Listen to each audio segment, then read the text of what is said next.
Happy February. I can't believe it's already February.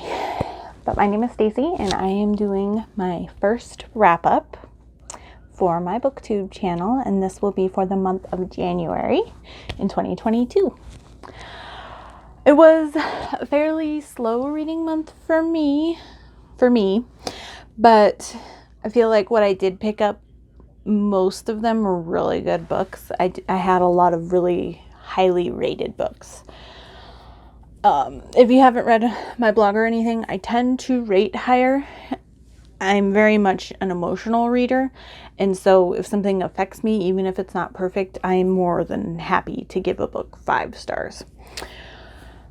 Although this year I implemented using half stars. From time to time I would use half stars, but this year I added it into like my stat sheets and everything. So moving forward, I am going to be using half stars a lot more frequently. Oh, really? What do you have to say about that? Okay.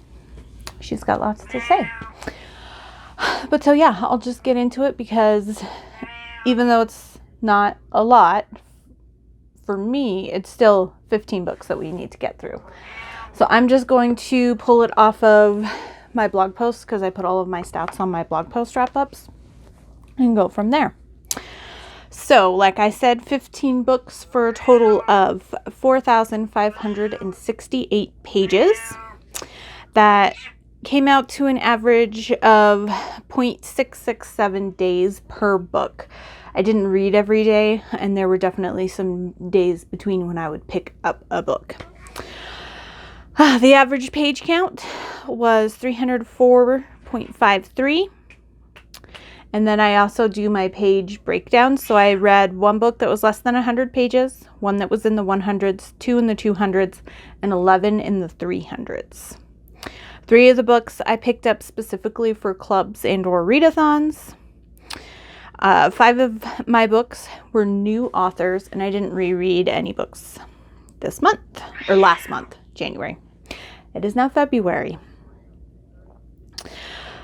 2 of the books I read in paperback, and I also previously owned.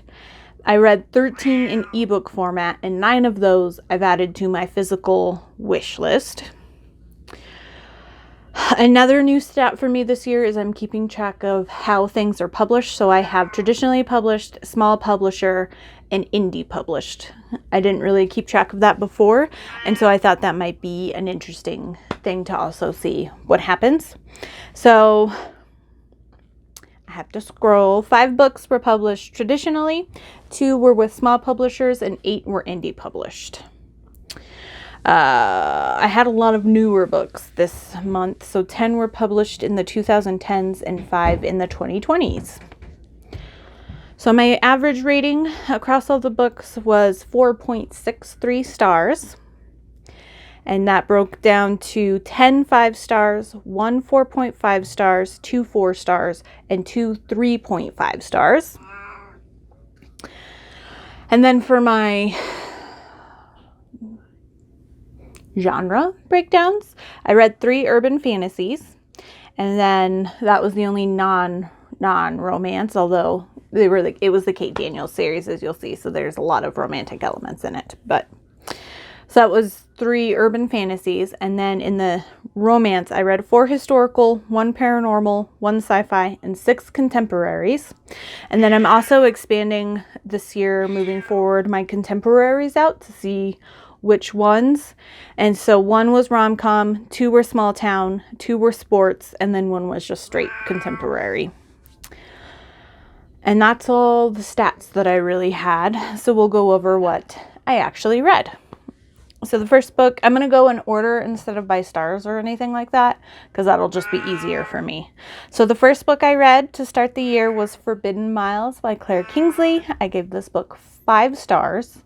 This was Chase's book, and then the Miles family daughter, and I'm spacing on her name, but it's a friend's or brother's best friend. And I loved it. I love Claire Kingsley, and I really love the Miles family. As you'll see, I'll have one more here. This was book 2 in the Miles family, and I adored it. I absolutely adored it, and I need to finish the series. I have one full-length book and then the final novella in the series, and then I'm all caught up, at least for this part of Claire Kingsley. I have some of her backlist to read still, but at least I'll be caught up on the Miles and the Bailey's brothers and all the parts that spin off of there. And then the second book I read was Reckless Miles by Claire Kingsley. I also gave this 5 stars. This was Cooper's book.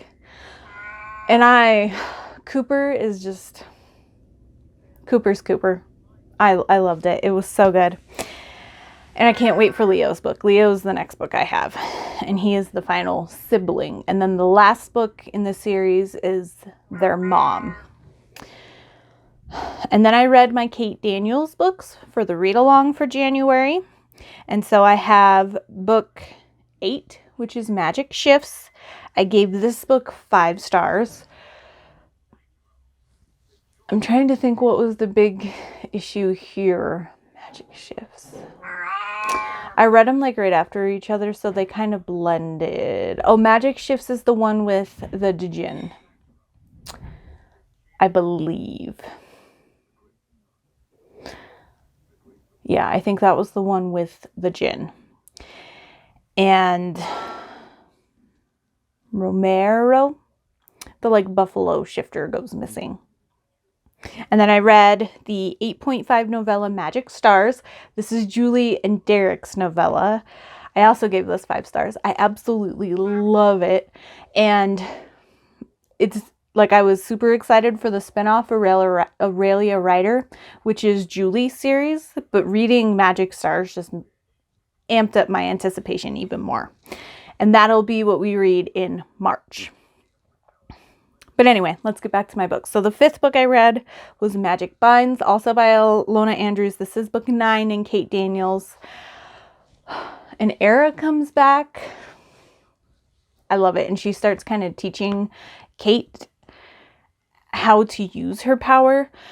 I've kind of been struggling because I feel like Kate needed a power-up, but in this book, it kind of explained that it wasn't necessarily that Kate needs a power-up, but that she needs to be trained in how to use her power properly. And I loved that. I loved it. I loved Era in her book. I think she was book 4 in the series, but her coming back and not being like crazy anymore and just training Kate, I loved it. I loved it. I'm like super nervous and super excited and also like bittersweet because I don't want the series to end, but I'm excited to finish it. We have this month. Anyway, I'll go over it. I'll go over that later. I don't really do full TBRs, but I'll do kind of a little bit of a TBR for what I have planned for this month. So that's it for my Kate Daniels. That was for the read along that's hosted by Meowth Vader, who's Megan, Steph from Novelty Corner, and Heather from Hia Booktubes. And then I picked up Ravishing the Heiress by Sherry Thomas. I gave this book 3.5 stars. This I read for the Romance Takeover readathon that was over like Martin Luther King Day weekend. And then this was also the Rake Appreciation Society book for January. Like I said, 3.5 stars. My biggest issue was it was very, very angsty, and I needed more of the HEA. I needed to see our couple happy. The payoff wasn't there for me at all. And if you watch my vlog, I kind of got a little ranty. But it was fun. I still enjoyed it. I definitely want to pick up more Sherry Thomas, but I just have to be kind of careful, and I want to get more into reviews and look at full-length reviews of people who are reading the books just so I can have a better idea of what I'm getting into. And then the second book I picked up for the Romance Takeover Readathon was Using Feijo by Victoria Aveline. This is the 5th book in the Cleclanian series. This is a sci-fi alien romance. I gave it 5 stars. It's hard to tell. I feel like it might be my favorite in the series so far. I loved Choosing Theo, but that was the first book. And the first book was a great first book. But I feel like I don't know. It's hard to choose. But this is definitely one of my favorites. I love them all. I've given them all like 4 or 5 stars anyway. But I liked that we were able to get away from Tormenta, the like main city, because feijo is... I mean, he does smuggling, so he's a little bit of a pirate, or like of a space pirate, but he's mostly just a space privateer and does trading and things like that. So we were able to get off-world and see a little bit more. And while a lot of the time was spent on the ship, I still really enjoyed learning more about the universe and not just stuck on Tormenta or the world that Tormenta is on. But it was so good. It was 5 stars. I check it like every week to see when the paperback version will be available. I'm sure she'll put it in her newsletter, but I'm so excited for the next book. And every time I see her name pop up in my email for her newsletter, I'm like, ooh, who's going to be the next book? Who's going to be the next book? I feel like there was a couple little hints, but there wasn't like an obvious hint, like here's going to be who's next. But I'm excited to read more from her. Then I picked up Calling It by Jen Doyle. This is a baseball romance, and I gave this book 4.5 stars. I didn't give it 5 stars because I went on a little bit of a rant, even though I still really liked it. I gave it 4.5 stars. But my big issue with this was how much the heroine pushed our hero away, and then he had to do all the groveling, and it bothered me a lot. Yeah. Part of me feels like I should give it 4 and not holy moly, coming through. Okay, come here. You're messing with stuff. Come here. Just come over here and stop making things a mess. Yeah. You want to say hi to the people? Say hi. My name's a cheese booth. She immediately shushes up. Yeah. She just wants attention. Yeah. And then I picked up, the 9th book I picked up was Falling Like Stars by Eve Casey. I gave this book 5 stars. I really enjoyed this. This was the Smart Women Read Romance podcast exclusive Patreon review for the month. It was the book that I suggested that ended up winning, and I loved it. And a lot of other people enjoyed it too that read it for our little book club, and I'm glad that it really lived up to the hype. This was a super fun one for me. We have our hero is a Chinese astronaut, and they are working for a new company called Orbital, which is going to be doing commercial space flight. And so he becomes their like pilot. And then then they also headhunt. I think her name was Elle, and she is the like experiential manager, I guess. She like plans the whole experience from the minute they step off the plane in San Diego to they go back home, kind of a thing. I really enjoyed it. I really loved it. It was so well done. I want to read the rest of the books in this series for sure.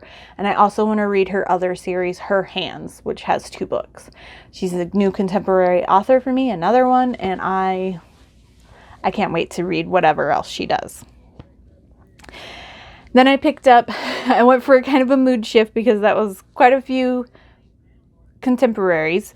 And so the 10th book I picked up was Nice Werewolves Don't Bite Vampires by Molly Harper. If I remember correctly, this is book 8 in Half Moon Hollow, I think. And I gave this one 4 stars. I really enjoyed it. I loved getting back to Half Moon Hollow. I binged the Jane Jameson series, and then Half Moon Hollow spun off of that, where it focused on the city as a whole. It's called Half Moon Hollow. And Jane Jameson has become like the vampire council's leader person of this area. But I really liked it. It was a little predictable and very similar to other books in the series, so I definitely really enjoyed it. It just didn't push how other books in the series have pushed before. But I didn't even realize it came out in 2020. It was a surprise release when I stumbled across it, and I was like, how did I not see this? So I need to make sure that I'm still signed up for her newsletter because I was. But anyway, I really enjoyed it. If you like the more like rom-com-y, lighthearted paranormals, definitely check out Molly Harper. I love Jane Jameson. It's one of my favorite vampire romance series. And then the spin-off Half Moon Hollow is also really, really good as well.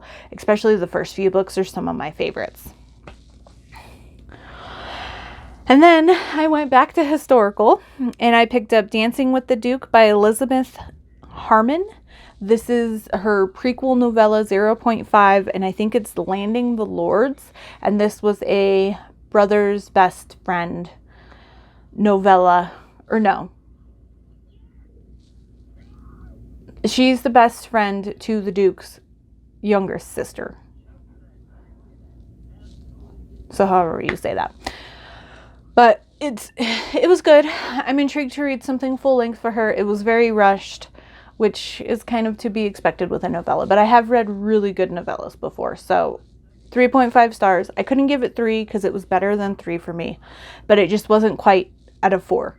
I definitely want, I don't know if the full length I'll pick up is more in this series because it looked like the people in the first book didn't really have anything to do with the couple from the first book outside of the fact that I know the hero is friends with the Duke in the prequel I read, but we didn't really see him outside of he was mentioned as being his friend and he met him at like one of their gaming clubs or something like that. But I definitely am intrigued to read more by, I put Elizabeth Harmon on here and that is not wrong.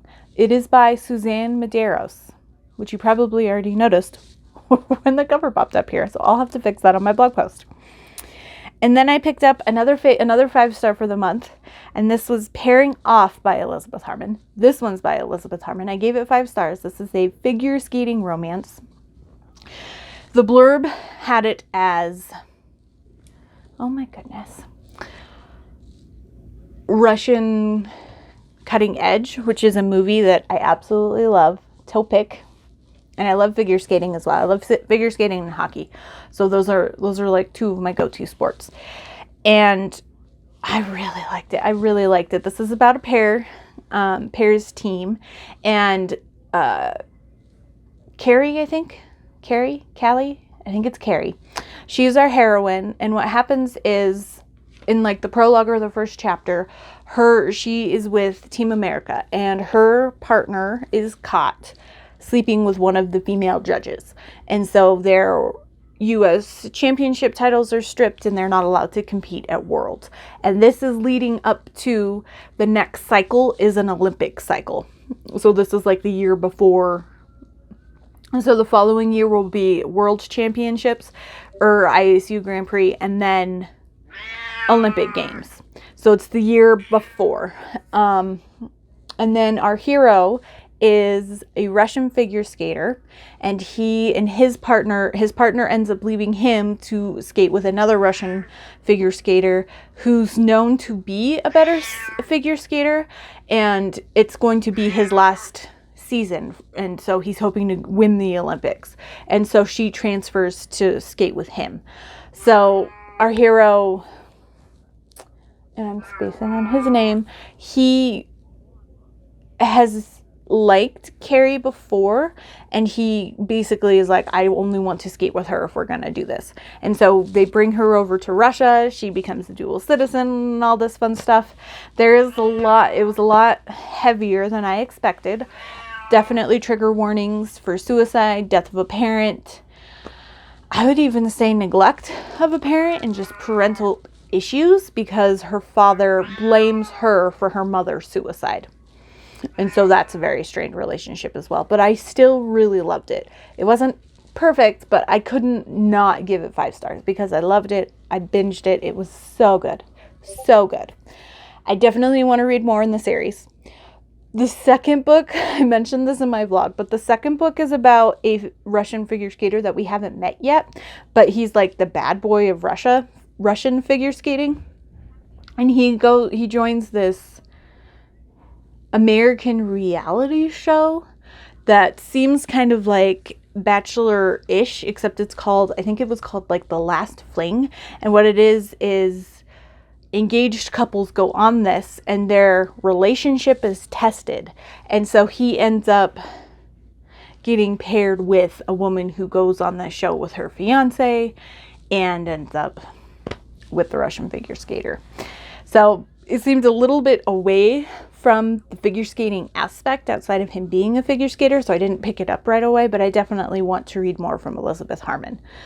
And the figure skating elements in Pairing Off were so well done. So well done. There's been previous books that I've read with figure skating components where I could tell that they didn't actually know the sport, or they just maybe watched a couple of clips of figure skating or just read a Wikipedia page or something and didn't actually know the sport in and out. Like they would use the wrong types of twists or spins or things like that, and I would just be like, that's not right. I know that this isn't right. But I think I saw in the author's note Elizabeth Harmon skated competitively as like a teenager or something like that. So she was a figure skater, which I wasn't sure of when I mentioned it in my vlog. So I read that, gave it 5 stars, absolutely loved it. One of my favorites of the month. Then I picked up Taming Hollywood's Baddest Boy by Max Monroe.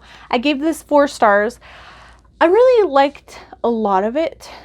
Where I had issues is, once again, it felt like our hero was doing all of the groveling, and in this case, so for the one that I also had issues with it is Calling It by Jen Doyle, and I didn't like that it was all put on the hero. And it definitely, I felt like, needed to be more on the heroine, and that the hero had very minimal groveling, if any, to do. But for this one, it was once again kind of all pushed off on our hero, but I felt like it should have been more 50-50, or should have been more of a conversation, or that our heroine should have at least addressed the issues that caused them to kind of split up. So what it is we have a PA, a producer's assistant, and she is hoping to get mentorship with a big Hollywood producer. They're working on a movie, and she says that, I can't remember his name, and I just read this like 3 books ago, but he left Hollywood like 8 years ago, I think. And so she wants to track him down because she thinks he'll be perfect for the role. And she says that they're friends. They're not friends. She ends up tracking him down to the middle of Alaska and basically convincing him to come and be in Hollywood. And he doesn't want to, and they get in an argument about it. But they've fallen in love by this point because they go on this 36-mile or 3.6-mile hike, or maybe it is 36. I don't know. It's several days that they're hiking in the Alaskan wilderness with just them two and his dog Bailey. But yeah, so I really enjoyed it. Our heroine was also a little over the top sometimes, which is a fine line that Max Monroe treads for me. A lot of the times I feel like they tread it, but they don't pass it too much. But I can see very much how other people can take issues with her. But 4 stars. I still really enjoyed it. I'll probably read the rest in the series, but they're not like at the top of my list for Max Monroe books that I want to pick up. But eventually I do want to read them. All right, and then the second to last book I read was West End Earl by Bethany Bennett. I gave this 5 stars. This is the second book in her Misfits of Mayfair series. I read the first book, Any Rogue Will Do, in December of 2021, and I loved it. And it was one of the books I had on my headboard that I wanted to read when I had like mood reading and I wanted to pick up historical, and I'm so glad I picked it up. It was so good. So good. So what we have is our heroine is from, I think, a lower titled family, and she has a twin brother. And when their parents pass, they get sent with a distant uncle, and he basically doesn't want the kids at all, and he just wants the money. He is trying to, once they hit, I think, 13, he sends the son, Alex, off to school, and she gets put into an arranged marriage with a 70-year-old business associate of this uncle.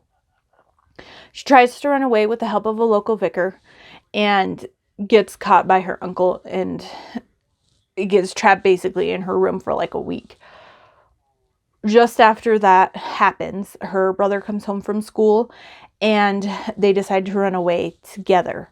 When they are running away, they're on a boat on a pond on the estate, and he falls overboard, cracks his head on rocks, and drowns.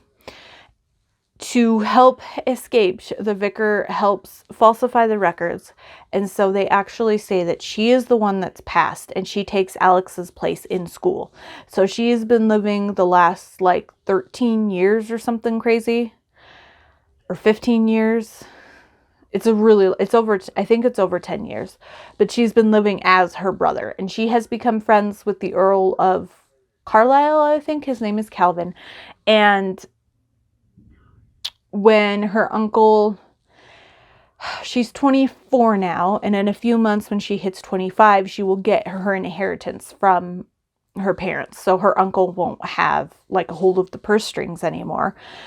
And she gets targeted by ruffians when she is dressed as her brother still, and is severely injured. And come to find out, her uncle has not only taken insurance out on Alex, as she is masquerading as, but that she also will, he also like calls out a hit on her basically and is trying to get her killed. So he gets the inheritance and the insurance money, and she will pass. So it's all horrible. And I was nervous how long that Calvin would think. He's been friends with her for a couple of years. She goes by Fee. Her full name is Ophelia. And it doesn't take very long for it to come out that she's a woman. And in the scheme of their relationship, it's been a couple of years. But in the scheme of the book, it's in the first like quarter, if not third of the book, that he finds out she's a girl. And I loved it. It was so good. I'm super excited for the next book. It's going to be Calvin's younger sister, and it's with a duke, and I think the duke is the pirate captain that we meet at the end of book 1. I think. I'm not 100% sure. I haven't looked too much at the blurb, but I have pre-ordered it because I absolutely loved the second book and gave that 5 stars too. So I had to pre-order the next one. And then the last book I read was Never Seduce a Scot by Maya Banks. Another 5-star book. This book was very hyped, and I've read one other book by Maya Banks, and I liked it. I gave it 4 stars. But this has been touted as like one of the better of her books, and it lived up and surpassed all of my expectations. It was so good. So what we have is our Highland lass. She is from the Armstrongs, and she gets into an accident. When she is riding her horse, she falls off the horse, falls into a ravine, and then is trapped there for several days before her family finds her. And she ends up getting very sick and loses her hearing. However, her father is trying to arrange a marriage to her with Clan McHugh. And her intended is a very horrible person. And when they think that she is not mentally stable anymore, he calls off the wedding. She's not mentally unstable, and she says she might have been during that time, but because she is now deaf and she was struggling to come to terms with her deafness, kind of a thing. So she ends up getting arranged by the king to marry the Laird of the Montgomerys. And the Montgomerys and Armstrongs have been fighting for generations. And so this is supposed to kind of bring peace between the clans. So the King of Scotland won't have any more infighting, kind of a thing. And so he does marry her, and it was magic. It was magical. I absolutely loved it. It was really good. And it was a great way to end my February. Already, I don't know what I'm going to do for my favorites for next month or for the end of the year. Last year I ended up doing bracket style challenges for different genres, and already I don't know what I'm going to pick for my favorite historical and my favorite contemporary of the month. I already it's getting tough. But yeah. And so those are the 15 books I read. Outside of my small February TBR, I don't have very much. I don't really do TBRs. I'm very much a mood reader. I do participate in a lot of like readathons, and Shelby Taggart Reads holds seasonal, I call them reading challenges because they usually run the whole season. So right now we're in the middle of Winter's Kiss, which started December 1st and it runs through the end of February. So I'm working on the second board there, and I'm hoping to get the second board done. For fall and winter, she created 3 bingo boards, and I was wanting to get all 3 done, but I only have 2 because my reading slowed down so much. So I'm going to be working on that and trying to complete that. We also, for February, have Pharaoh Feb. There are 2 bingo boards that were pre-made. I want to do both of them, but my goal is to at least finish the first one. And then depending on what time of the month it is and what I'm in the mood for, I'll try for the second board as well. But I for sure want to at least finish the first board. And then for book clubs, there's 2 that I always participate in, and that is the Rake Appreciation Society, which I actually need to pick that book up soon, and that will be on February 10th.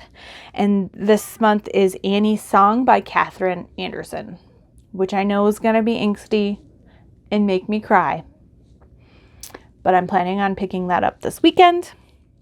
And then the other book club book is the February book for Smart Women Read Romance Patreon review. The theme was Highlanders this month.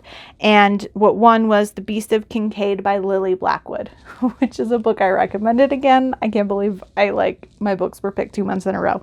But I'm super excited. This is a new author for me. I have the first couple books in this series on my Kindle, and I've been wanting to pick them up. So this is the perfect time. And then the other 2 books that I for sure have to read or definitely want to pick up is 9.5 Iron and Magic in the Kate Daniels series, and 10 Magic Triumphs. And these are both by Alona Andrews. This will finish out the Kate Daniels series. I'm nervous because I want it to end well, but I'm also sad because I don't want it to end because I've really enjoyed reading Kate Daniels, and I'm so glad that I finally picked it up.